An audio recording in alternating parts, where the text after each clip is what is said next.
네, 뉴스 스토리텔러 백브리핑 시작합니다. 과연 언제 만날 수 있을까요? 짧은 추석 연휴가 벌써 막바지인데 연휴가 끝나면 과연 만남이 성사될까요?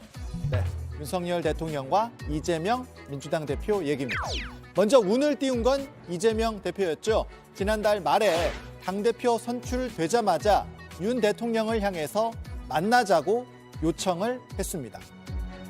윤석열 대통령께 다시 한번 공식적으로 영수회담을 요청드립니다.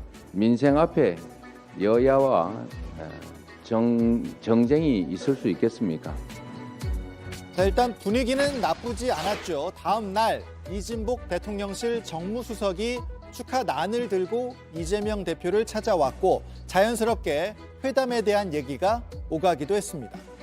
영수라는 표현은 좀 안 맞다 그런 말씀을 쓰시고 빠른 시간 내에 만날 수 있는 자리를 만들어 보자 이런 말씀도 계셨고 하니까 앞으로 그런 일들이 진행될 수 있도록 해야 되겠죠. 자, 만나는 방식에 대한 입장 차이는 있습니다. 이 대표는 윤석열 대통령과 1대1로 만나는 영수회담을 꺼냈지만 대통령실은 여야 대표들이 함께 회동하는 방식을 얘기했습니다. 하지만 아시다시피 이후에 전국이 빠르게 얼어붙었죠. 검찰이 이재명 대표에게 소환 통보를 했고 추석 연휴 시작 직전 지난 목요일에 선거법 위반 혐의로 이 대표를 재판에 넘겼습니다.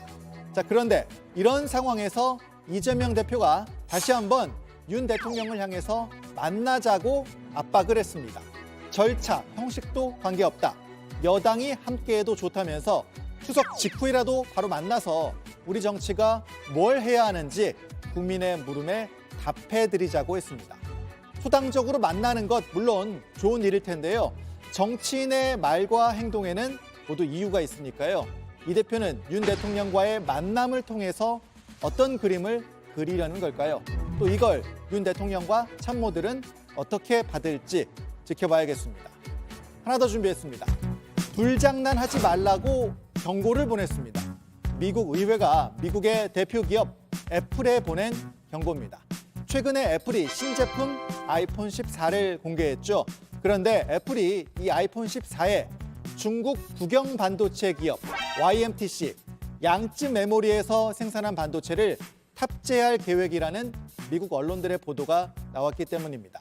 마르코 루비오 미국 연방 상원 정보위원회 부위원장은 애플이 불장난하고 있다. 연방 정부로부터 전례 없는 조사를 받게 될 것이라는 경고를 날렸습니다. 중국 회사가 미국 통신망과 미국인 수백만 명의 아이폰에 들어오도록 내버려둘 수 없다고도 했습니다. 미국이 중국을 얼마나 견제하고 신경 쓰는지 보여주는 거죠.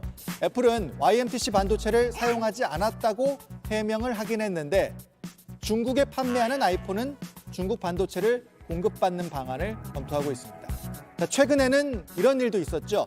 미국의 로키드 마틴사가 생산하는 최신의 전투기 F-35. 미국 국방부가 이걸 당분간 안 받겠다고 했습니다.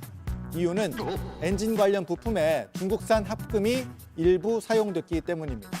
F-35에 들어가는 부품이 30만 개가 넘고 딱 하나 들어간 중국산 부품이 핵심 제품이 아니었는데도 문제를 삼은 거죠.